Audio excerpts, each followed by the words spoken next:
All right, well, welcome everybody on behalf of Connected in Motion. Today we're going to be talking about the disability tax credit and crunching the numbers with that.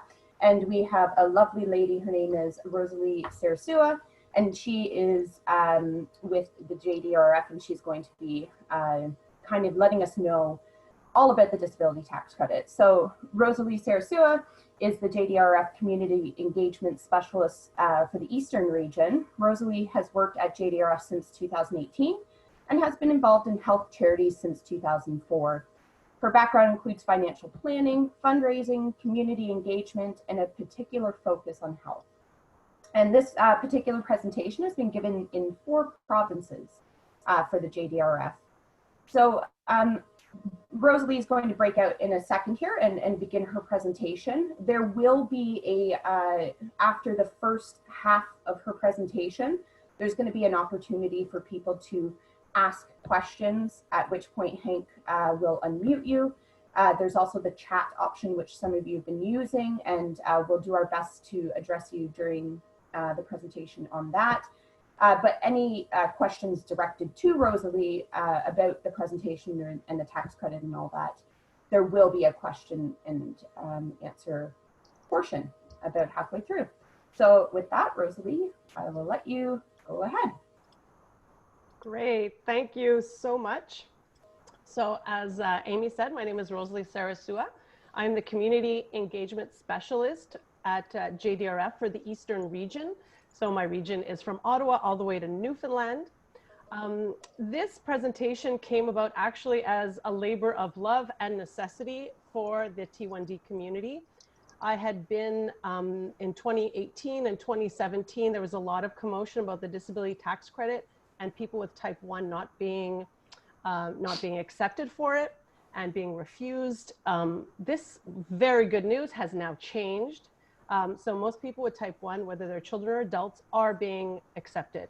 And people who are not accepted, when they ask for it again, they are being accepted. So this is really from that. And it also came, part of my presentation will also be on the registered disability savings plan. That's going to be part 2. And that part came about with some of our partners in the finance industry saying they wanted to let people know about this unbelievable opportunity for people who have the disability tax credit to save for themselves or their child's retirement. And that's going to be the second part of my presentation. Full disclosure, I'm not a financial planner anymore. I was many years ago, but this presentation I have adapted from all of my conversations, my research, and other people helping me out with this presentation who are in the finance community. So I've adapted it from them.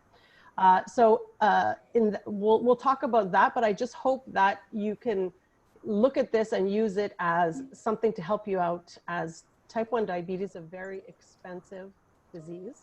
And we really want to help you any way we can.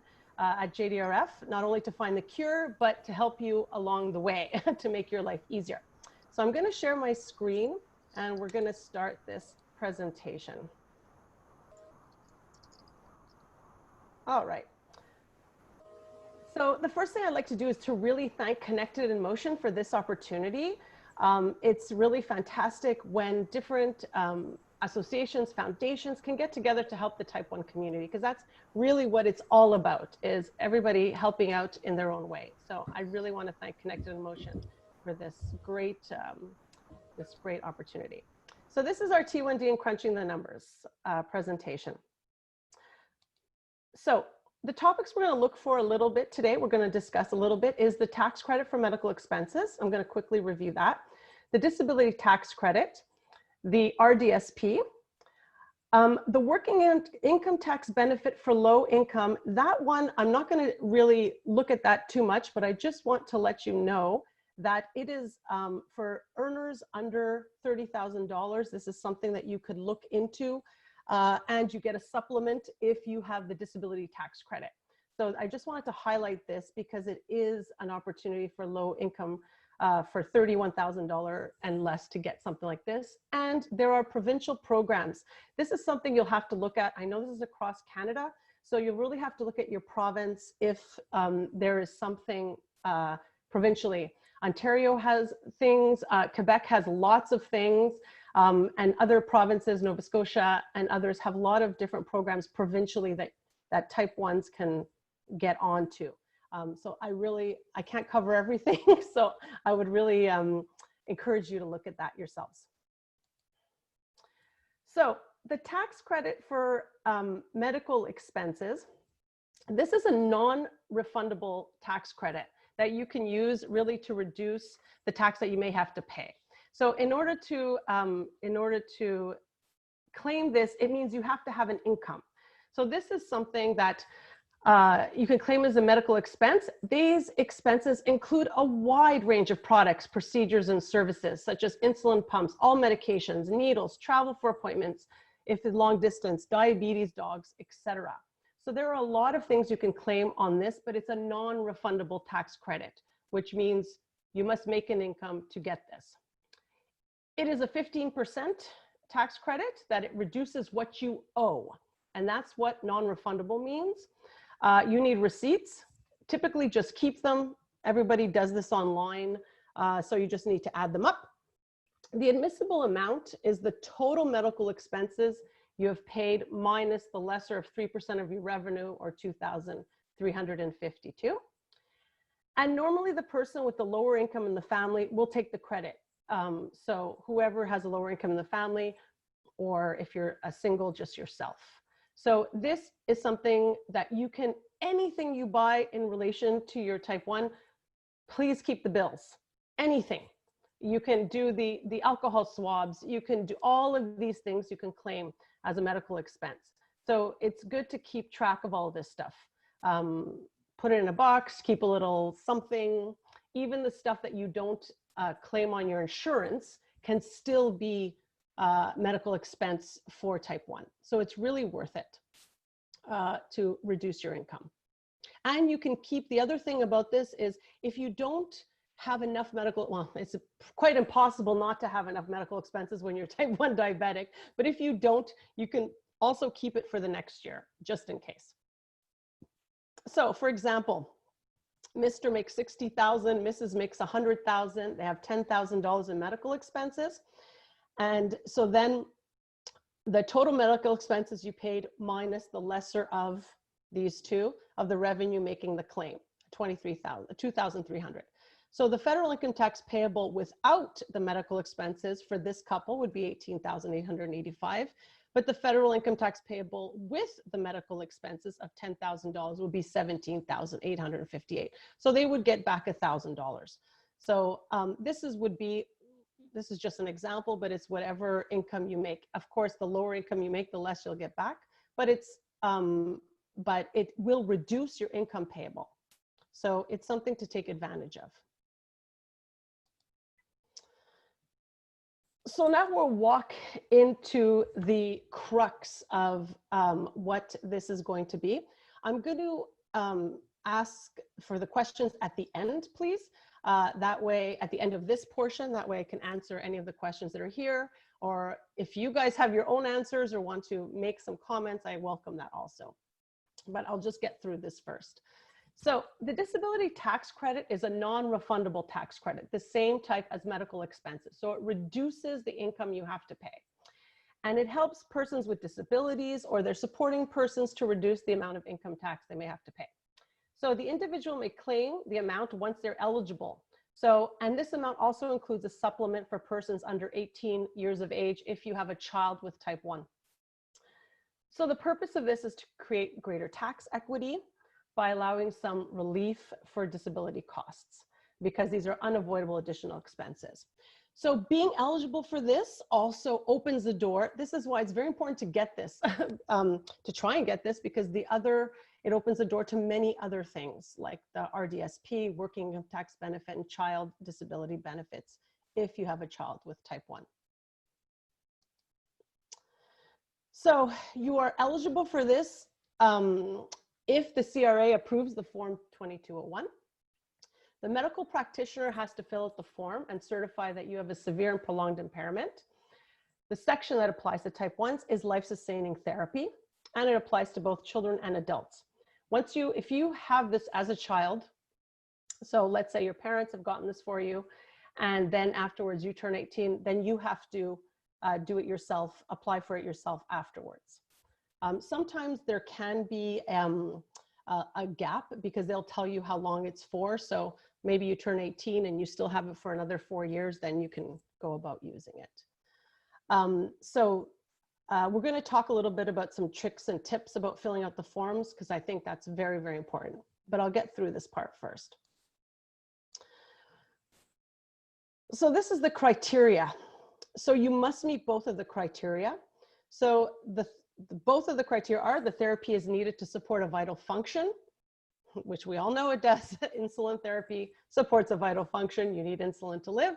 And the therapy is needed at least 3 times per week for an average of at least 14 hours a week. We know that this is based on what used to be many years ago, treatments for when it first started, the disability tax credit and life-sustaining therapy. It was done for people who are doing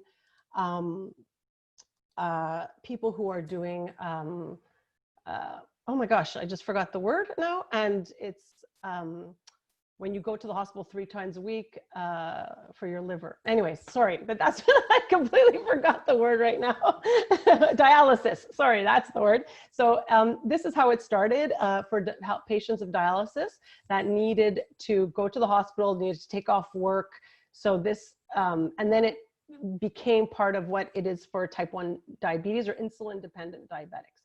So what counts in the 14 hours is checking your blood glucose levels, preparing and administering the insulin, calibrating the equipment, testing your ketones, and keeping a logbook. And what doesn't count, which we are fighting very hard with lobbyists to get to count, or other things what we'll talk about too, is the time it takes the device to deliver the insulin, like if you have a pump. Activities related to dietary restrictions, like carb counting, is not included in this, which is kind of crazy. Activities related to exercise, when the activities are a factor. Travel time to receive the therapy. If you are in Quebec, because Quebec revenue has a different system, you can have a disability tax credit only in Quebec with Revenu Québec. This is included, travel time to therapy in Quebec. And also going to medical appointments is also included in Quebec, but not for Canada. Buying medication and recuperation after therapy. So if, meaning a hypo, if it takes you 30 minutes to get back on track, you cannot include that. But you can include the things you need to do for your hypo, meaning checking your glucose, checking your ketones, doing all the things that are required to manage a hypo. That is included in the time, but not a recovery time that you can't work, unfortunately. Children with type 1, the same thing, except, so it's the same type of things, except children are automatically given the disability tax credit because the activities that their parents do are included. So the fact that the parent also has to wake up the kid, it's 10 minutes for the parent, 10 minutes for the kid. So it's doubled up all this stuff. So everybody who has a child with type 1, all children are automatically accepted because the parent has to do everything along with the child and disrupt their life. So the supervision part is included. So supervisor activity, decide if the child needs more blood glucose testing, having to wake up the child at night to test, all of that is included. So it's quite, so people who've had the disability tax credit as a child, you have to reapply as an adult, but the children all get it. So that's not, it's not even, we won't spend much time on this because it's quite easy. So to claim it, so if it's for yourself, you claim it on line 316. This is very easy to do, either if you're using any type of program to do your taxes, or if you are using a online, it automatically calculates for you, so it's very simple. If it's your dependent, so if you, it's line 318 for your child, and for your spouse, it's line 326. The other thing about this too is once you get accepted for disability tax credit, it usually will go back from the year of diagnosis if it's within 10 years, and you can claim those disability amounts for your previous years. You can ask for adjustments. I've heard some people, this is getting done automatically, the adjustment, and they get a really big fat check. And other people that they have to go back and file these. So it really you really have to look at what it says in your CRA account to see what's going to happen here. If you're going to get it for your time behind, or if you're and if they're going to send you a big fat check, or if you have to claim it yourself. So these are the maximums, the disability amount, the maximum that you can claim. So for and this is going back 10 years. So let's say you get it this year, but you've had type 1 since 2007. You can claim all these amounts, maximum disability amounts for an adult going back the 10 years. And these are the numbers. And there's a supplement for children. So those are the numbers also. So I just want to give a heads up about, but this is, like I said, non-refundable tax credits. So it's going to reduce the amount of income you owe. It won't, if you don't make an income, or if you make a very small income, it's not going to be huge amounts, but we'll look at that. So what do you actually get? Okay, so the non-refundable tax credit is 15%, as all non-refundable tax credits are. So it's $1,262 for 2019. And each year it would be less, 15% of what we saw on the previous page. So that's what you would get to reduce the money you owe. So if you owe $1,000 and you get a tax credit of $1,262, you would only receive back $1,000. You wouldn't get back the extra $200. You're only going to get back what the amount you owe in relation to this. And there's also the supplement too for children, and that's for last year. That would be about for 2019 $736. The supplement to reduce that one comes. This one is a non-refundable supplement too on the income. And you can get an RDS with the child disability. This also comes, the big money that you can get is actually not from this, but more from the Registered Disability Savings Plan, which we will talk about in the next part.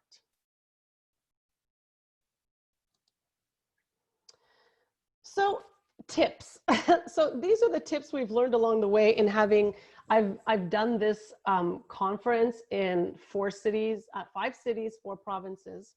And I've talked to so many people who, and I've talked to endocrinologists to ask them. So how they fill out the form, why they say yes, why they say no, and all these type of things, how to fill out the form.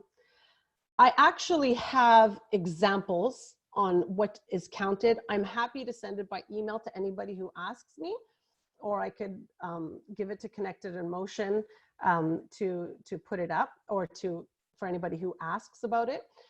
So I do have like how to do the calculations, what you can include, and to get to your 14 hours. So what I suggest, you fill out the form yourself before you go to see your healthcare practitioner. So the part of the form, you always have to put an addendum onto the form, because that's going to be where you calculate your 14 hours, where you calculate how you measure your glucose, your pumps, your finger pricks, all this type of stuff to calculate your hours. I really suggest you fill in all that stuff before you go and bring it to your healthcare practitioner, so they see all of the time that you are putting into taking care of your diabetes. That's why it's when people go with the form filled out, or at least the addendum showing the 14 hours, the endos or family doctors are apt to sign it. Okay. What endocrinologists have told me in my numerous conversations with them about this is that they will fill it out for people who look after their diabetes. They're not filling it out for people who don't, because they know that if you're taking good care, you are definitely doing 14 to 16 to 18 hours a week managing your diabetes. But those who never go to the doctor, don't, you know, the doctor will know if those who manage, a lot of times they don't want to sign for them because they don't feel they're doing 14 hours. So that's what I've heard across the board from endocrinologists about that. The least work they have to do, the better it is, meaning form filled out, you're there ready, and they will sign it, and you're taking care of yourself.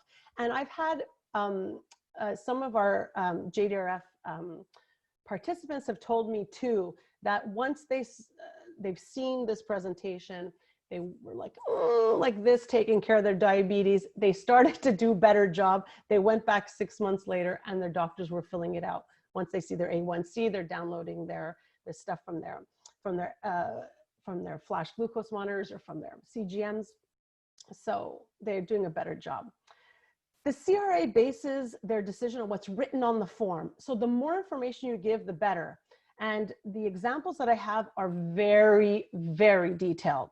Like washing your finger before you take your, that counts, it's a few seconds. Wash it, waiting till it dries, it's 10 seconds. Pinching your skin before you give yourself insulin. All of these things, which I have them detailed, don't write it word for word of my examples, but these are all things that actually count towards. So every time you do a finger prick, it can be 6 minutes. Every time you check your levels and have to change, all these things add up if you're doing all of the steps you should do. So we really suggest you write every single step.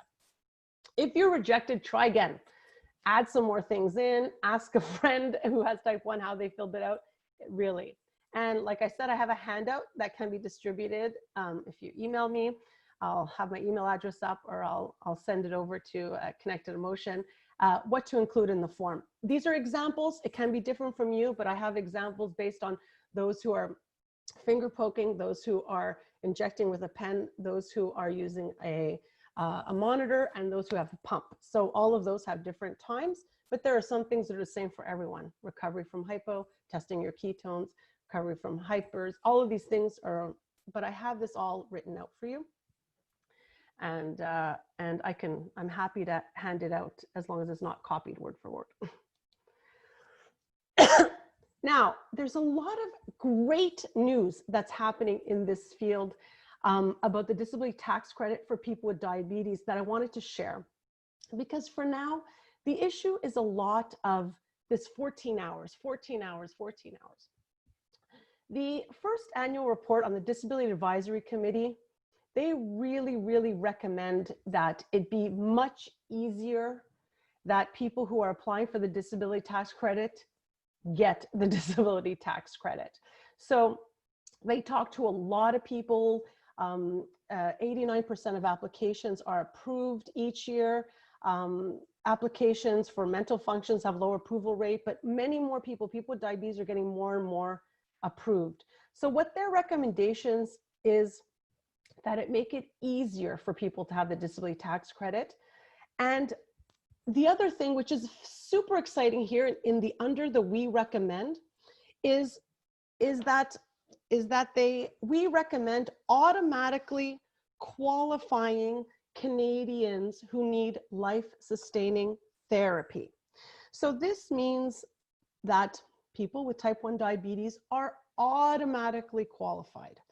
This, once your doctor signs a form and says permanent T1D, because until we find the cure, it's permanent. We hope to find the cure. We're working to find the cure, but it's permanent. So we're hoping that the CRA will take this into account and will automatically qualify Canadians who won't get better. So what is really, really excellent in this was the recommendation of May 25th, 2019. And they really included that the form be better and that this get automatically approved. What is very exciting is that the CRA has indicated as of November last year Now, of course, things have stopped quite a bit because of the pandemic, and you know, people aren't meeting and all of these things. But the last meeting of the Disability Advisory Committee in November of 2019, they indicated that they are ongoing working with the Finance Ministry to discuss the longer term recommendation and to make policy changes. So they are discussing right with the Minister of Finance, and it looks very positive. Excuse me. It looks very positive for that this recommendation will be implemented. So we're very, very excited about this, and we're hoping that it is going to happen. So we'll, as soon as this happens, we will let everybody know because it's a great news for people with type 1 diabetes. They won't have to fill out all these forms. They won't have to calculate 14 hours. It'll just be type 1, sign the form, and you're done. They also, the other recommendation that they made, which we'll discuss in the second half, but I'll talk about it now, is making it easier to keep RDSPs and get other disability benefits. There was an issue in 2017 and 2018 when people with type 1 were being refused the disability tax credit. They had been said yes before, they had open registered disability savings plans, and they had to close them. And they lost money in it. The people who contributed lost money in all of this, and they had to return some money. This has been changed now for 2019 and 2020, and we'll talk about it in the second part. This recommendation has already happened. They will keep their grants and bonds for as long as they have the RDSP, and there is a grace period of 5 years now, which was not in existence before. So this has happened, which I'm super excited about. And make sure they keep their benefits even if they don't have the disability tax credit. So there's good news coming out of the Disability Advisory Committee, and this was in May of 2018. The other thing that happened too, which was April 10th, 2019, was the recommendations for the diabetes strategy. So there is a diabetes caucus, and they have strategies too, but the ones that pertain to disability tax credit is they wanted to greater certainty for individuals with diabetes about their eligibility for the disability tax credit. They wanted they recommended that Canada reduce the number of hours spent. The number of hours they recommended was 10.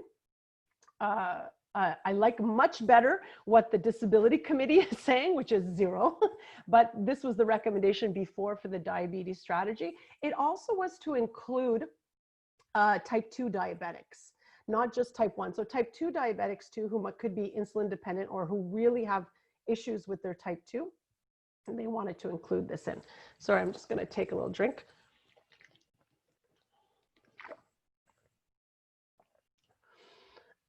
And they also wanted to include the time spent preparing meals, making adjustments because of food. So carb counting, all these other things that need to get done in relation to food. They recommended that those keep going, not keep going, that those be included. And they also are holding discussions with the provinces to explore approaches for providing coverage for diabetes-related medications. So this is coverage for all. They're looking at that to have pumps covered, flash glucose monitors, continuous glucose monitors covered for all Canadians on much more equal basis. This is highly unequal all across Canada. Some people have good, in some provinces it's covered by the government, in others it's not, in others it depends on age. So they consider that should be much more egalitarian throughout Canada. And they want to do also the Pan-Canadian Pharmaceutical Alliance and to address the cost of insulin, especially long-acting insulin in Canada. So they're really looking to see how they can make it much more equitable across Canada for people with diabetes. But like I said, this is for type 2 and type 1 diabetes. So this is the end of the disability tax credit part. So I am happy to answer any questions that have come up. So I'll ask Hank at tech support to help out with that.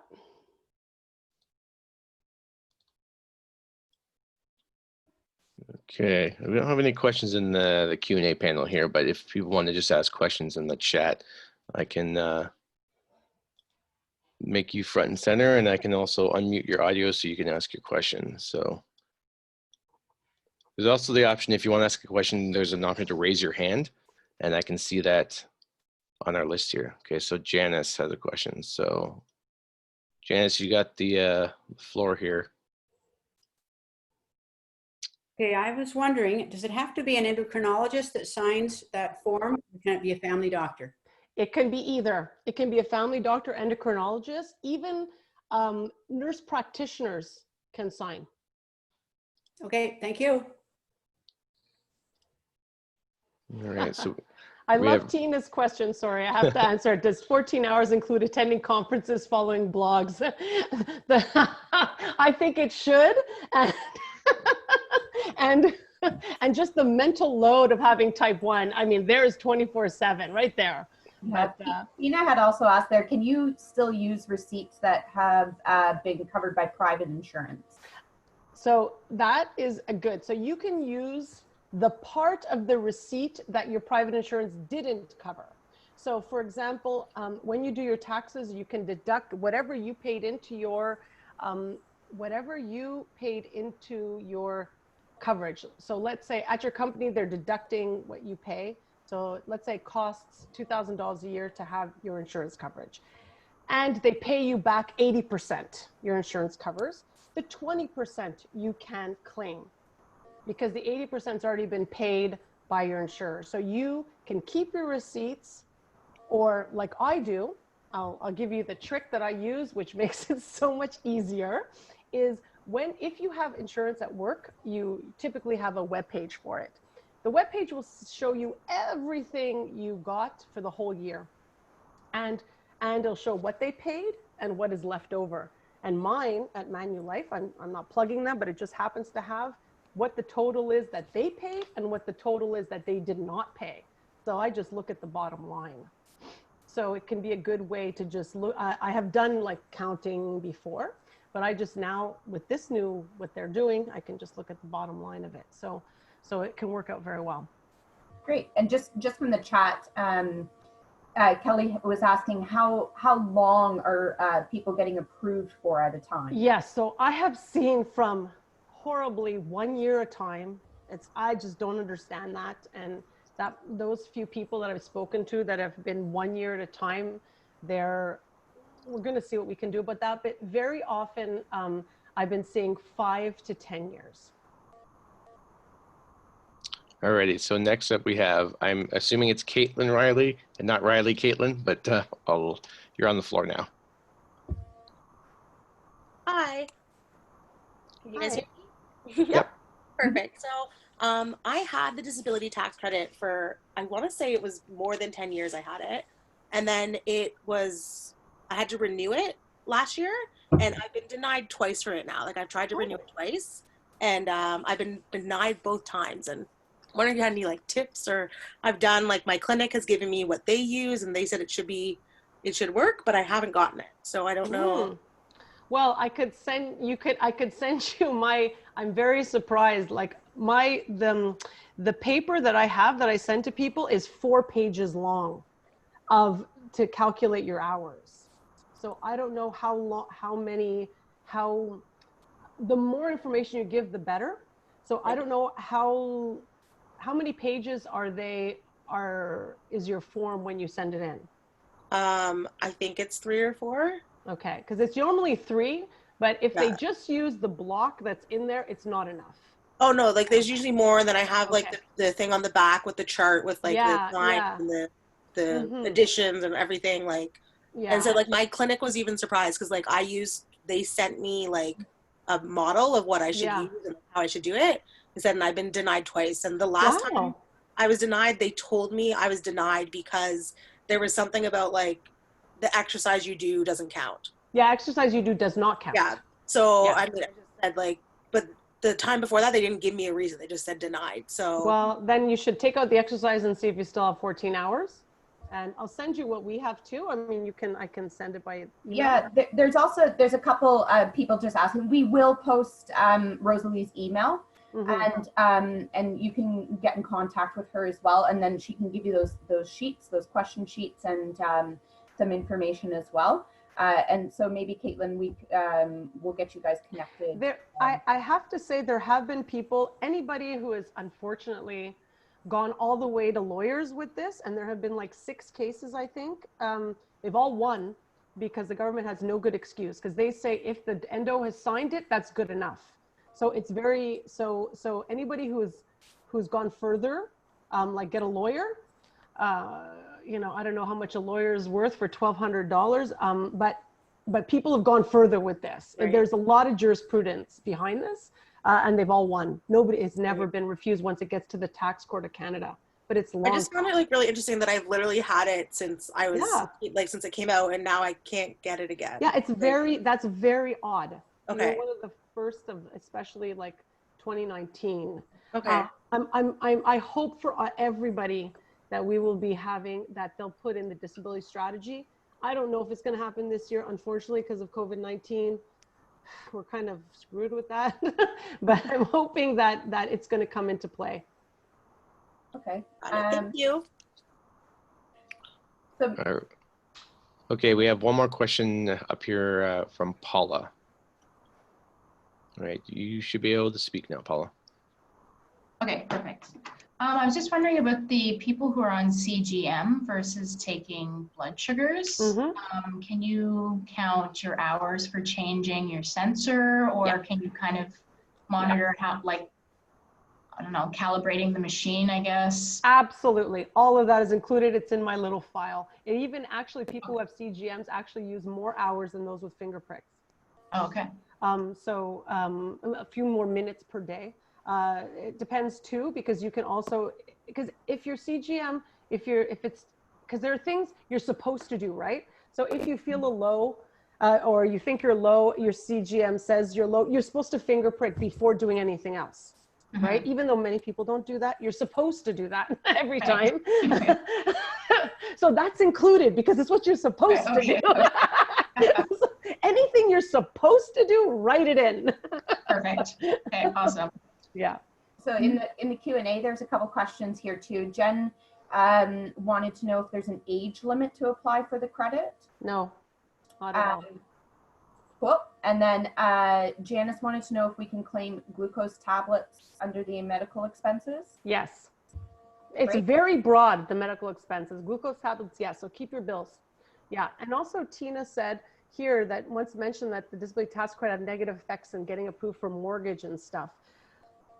Mortgage insurance, just being a type 1 diabetic is problematic. No, it doesn't matter about the disability tax credit, just having have any chronic illness is problematic for mortgage insurance, not for mortgages.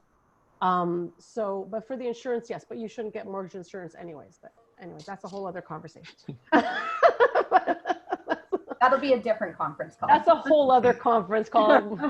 The insurance issue, that's my next working on that besides all the other things. So great. And so like I mentioned, we will get Rosalie's email up, and then that will answer a lot of the questions that are in the Q&A right now, like examples and what you can claim and time taken for CGMs and things like that. There was one person that wanted to know the thoughts about companies that do the forms for you. So there's a lot of those. Some of them take a flat fee, like a few $100s, and some of them take a percentage of 10 years of your disability tax credit. So I would suggest that you just do it yourself the first time, and if you get rejected or something, then no. It's hard. Some people just, it depends on your comfort level. Some people don't want to do their taxes, no matter how easy it is, no matter, they're just like, and other people are quite comfortable. I personally love filling out forms. I'm one of these weird nerds who likes to do this stuff. But I won't fill out your forms because I work for a foundation, so I can't do that. But yeah, there are some places, there are Facebook groups on this and lots of stuff. Great. So we will just kind of push ahead here, just because we have limited time. Yes. And let Rosalie carry on with the second half. Okay. So the second half is the registered disability savings plan. Now this is a little complex. So what I suggest that you speak to a financial planner with this. It can be any financial planner, it can be a bank, can be a private financial planner, can be anybody. Some know more than others about this, but I'm not going to recommend anybody. I don't know who are the financial planners in your area. We've been working a little bit with Royal Bank, but they don't have any better plans than anybody else. This is just like an RESP or RRSP in that you can choose any kind of investment you want and you just register it. But this has added bonuses and a bunch of extra money that the government gives. So it's an excellent way to save tax deferred for the future and collect a lot of money in government bonds, up to $90,000 in government grants and bonds for free. So the main advantage is that it gives you a disability savings grant and a disability savings bond within this, depending on your income. And that's going to be throughout this presentation. It depends on your income, how much you can get. The higher the income,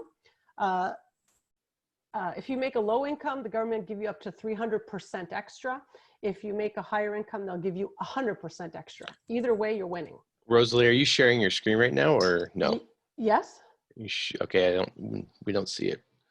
Oh, it says you are screen sharing here. Is that better? Can you guys see this? Yep, okay. Never mind, that was on me. Continue. Okay, hang on, I'm going to, whoops, I just put the wrong thing up. Okay, so the RDSP is a long-term savings plan to help Canadians with disabilities and their families save for the future. So I have to really stress that it's long-term because there are lots of penalties if you take this out early. You do not want to use this to save for your house. You do not want to use this to save for a child's education. Please, this is retirement that you will not touch till you're 60, because like I said, the fees to take it out can be prohibitive. So this, if you want to save for something else, use another plan and this, but this is great. So you're eligible, you can open this up if you are eligible for the disability tax credit. If you're under the age of 60, you're Canadian residents and you're looking for long-term savings. You have a contribution amount of $200,000. I don't know who reaches this. Great if you can. And anybody can contribute to the RDSP for you. So your spouse wants to give you a gift, your friends want to give you a gift, your grandma wants to give you something, you can shove it in here.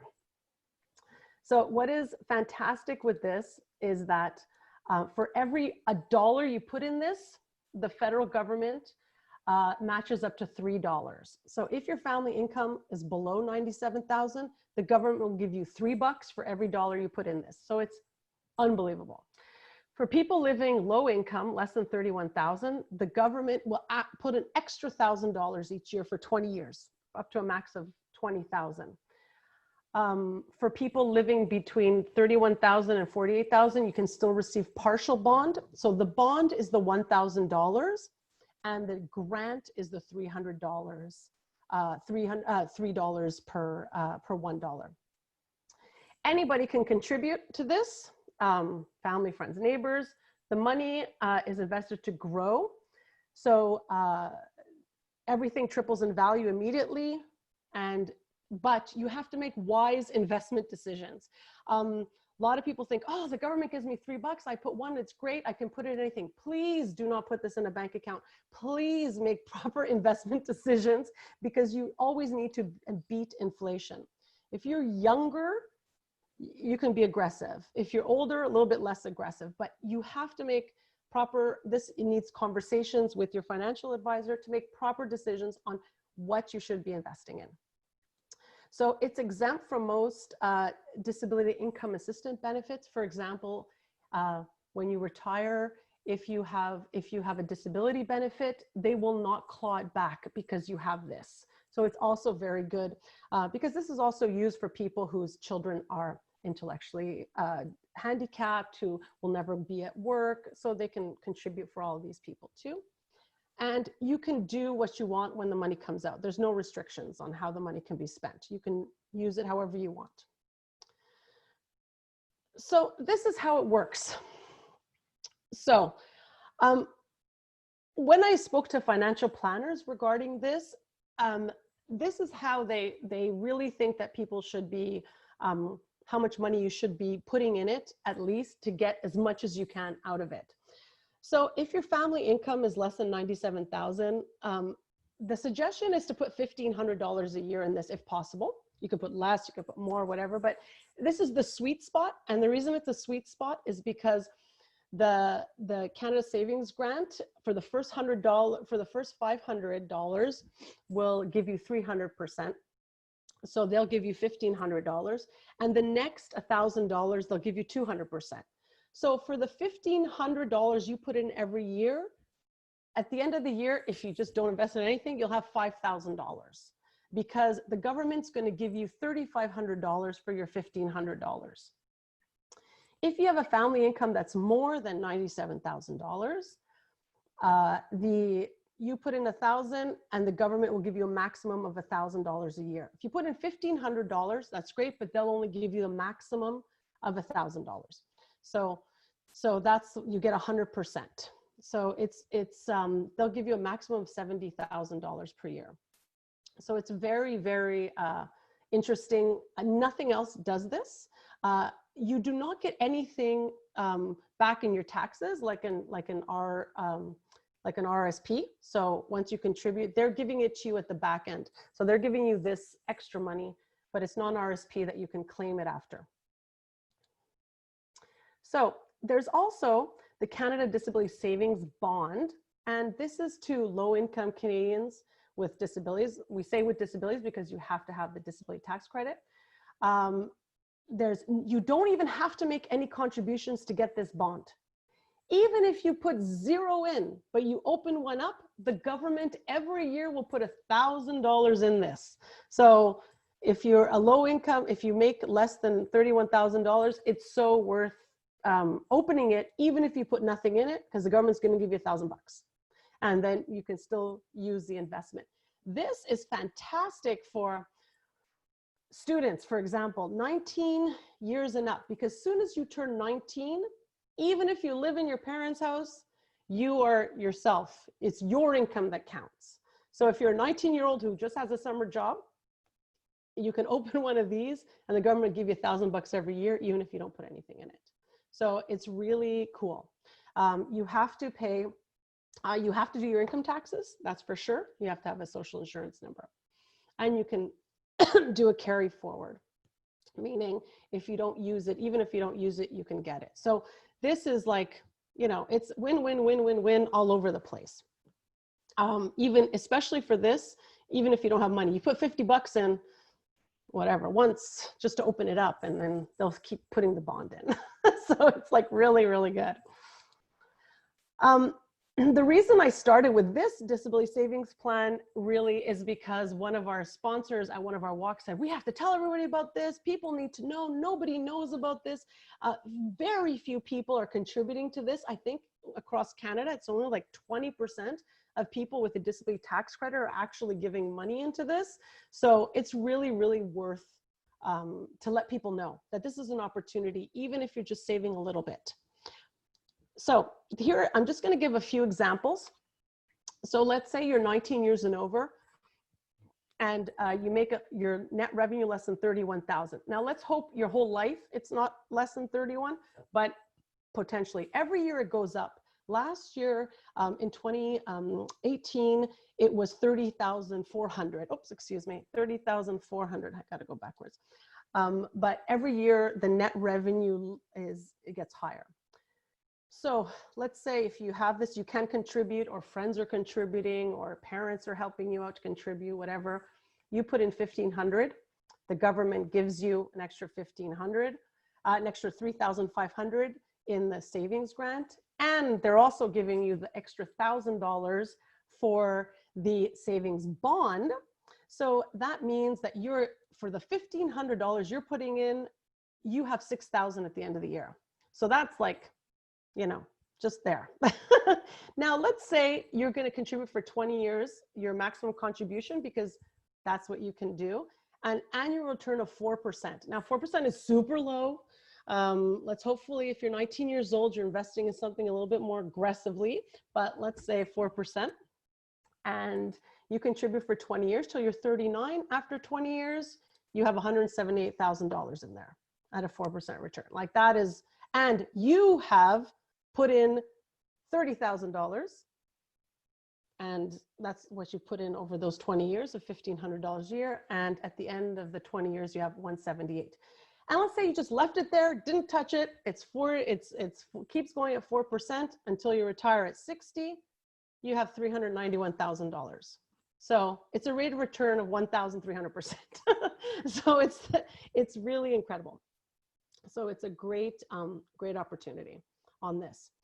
I'm going to go rush through. This is a person who's 25 years and has a net revenue of less than 97,000, but more than the $3,000. So that's more than the $31,000. Sorry.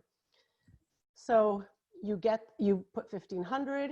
You get the maximum of 3,500. You will not get the disability savings plan, the savings bond, excuse me. But after a year, you have a $5,000 in there at 25 years of age until 44. So you do it for 40 years, for 20 years, you have 159 there. You leave it there till you're 59 years old. At the end of this, you'll have 391,000. So this is starting a little later at 25 years of age. You're making less than 97, but more than 31. This is what you can get in your return with a 4%, which is very, very low in terms of investment. So it really is worth to look at this. I really cannot encourage people more to take advantage of this opportunity. Talk to your bank, talk to your financial planner. If you make a low revenue, just open it up to get the $1,000 bucks. I mean, it's so worth it. It's so worth it because it's money. But the caveat in all this, I'm not going to go through.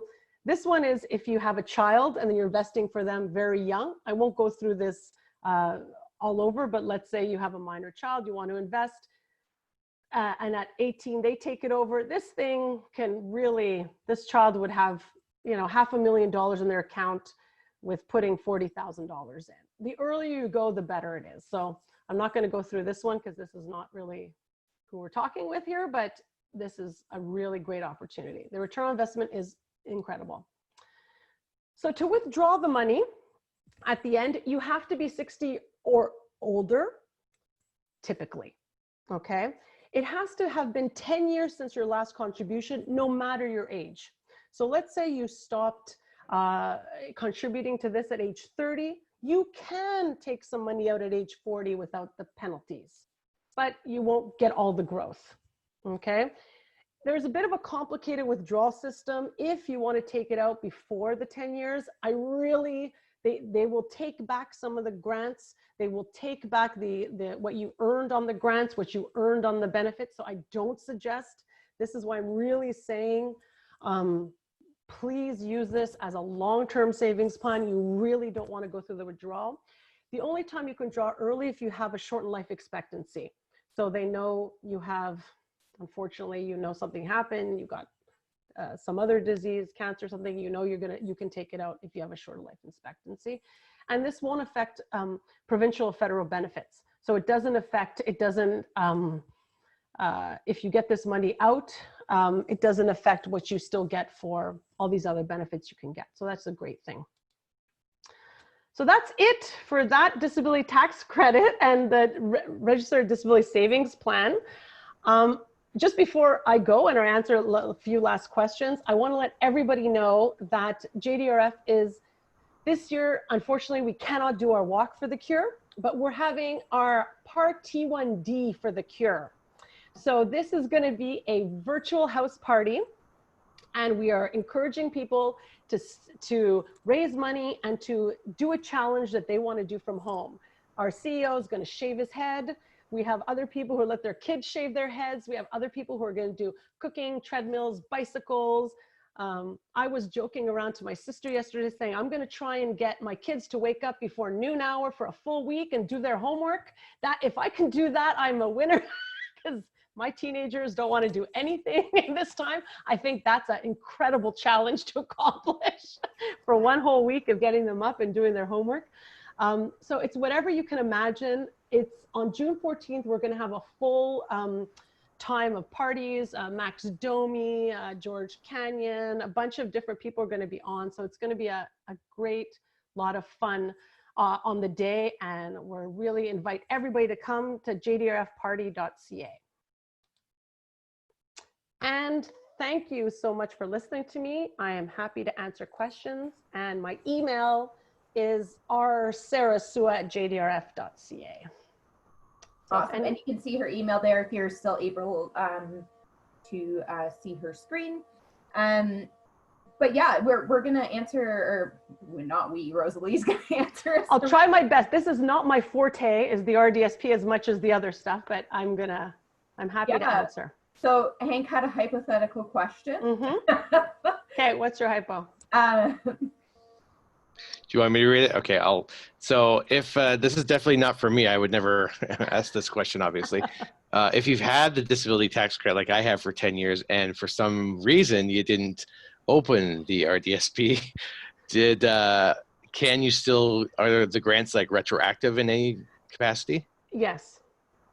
Okay. Yeah, you can go back, but still to the maximum of the, like, there's a bunch of complicated scenarios and stuff, so you can go back, but you typically have to open it, but you can go back a few years. I don't know if it's the full 10, but you can go back and you can go forward, because they won't do a maximum of 20, like $20,000 over the thing. But I think you can. You have to find out, but I think the answer is yes. And so that kind of answers Terry Lee's question as well. There was a question also, is there, what's the age limit that you can contribute into Contribute, unfortunately, is 49. 40, you can contribute to 60, but the government grants and stuff only, the government grants and bonds only go to age 49. So I did this presentation in front of 100 people last year, and I had a bunch of faces because they were older. And so it is 49 to get the grants and everything. So if you are over that, you might as well invest in RSP or something else. It's not going to give you the 300% and the 100% more. Gotcha. Unfortunately. Kat wanted to know if we have to reapply for the disability tax credit, does that affect access to the savings plan? So that is that. So Sorry, yeah, so it doesn't for now. So they've given a grace period. So you reapply, it still goes. This RDSP can still go as your reapplication is going. If you're rejected, they're giving now, they used to say you have 1 year to get it back. Now they're giving 5 years, and they're not clawing back they're not making you close the account. They can make it dormant if it's more than 5 years that you can't get your disability tax credit, but that hasn't happened yet because it's a brand new that they've opened it up. So it shouldn't affect right now until you can get it back. Gotcha. And then somebody else had asked, can someone who's been declined the disability tax credit apply for the RDSP? Not until you get it back. Yeah. Okay, great. And I think, Kit, you had asked a question as well, but I think we already touched on that. So everybody just make note to take down Rosalie's email there, and then she can give you that that sheet that has all kinds of information on it. I'm happy to send it over, and thank you so much for listening. But I really encourage you to talk to your financial planners about this, so you can find out exactly what everything is. There's quite a complicated. It's not complicated to open, but the rules are complex with this, but it's very worth it to open it, even if you're not contributing a lot, if you make a low income. I really suggest it. And get all your carry forwards and carry backs and everything you possibly can. It's awesome. Very rare the government gives any free money. Yeah. So take it. And you deserve it. Take it. So on behalf of Connected Emotion, we just really wanted to thank you from the bottom of our hearts. This was great, so informative. And to everybody who attended this webinar chat, thank you so much on behalf of Connected Emotion. Super informative, lots of awesome resources and stuff that you're able to give us as well. Great. So, well, thank you so much for inviting JDRF for this this great Slipstream conference. I can't say it, Slipstream conference after an hour of talking. And I hope that we can, everybody can join our house party and see how we've been transforming our support for the community and to do it online this year. So I'm super excited about that. If anybody has further questions too, you can use you can either email Rosalie Connected Emotion, use the Facebook Connected Emotion site. But thank you again. Thank you, everyone. Have a great day. Enjoy. I hope it's warm and nice where you are. It is finally sunny here in Montreal. Yes. I hope it is for everyone else. Great. Thank you. Bye. Bye. Bye, guys.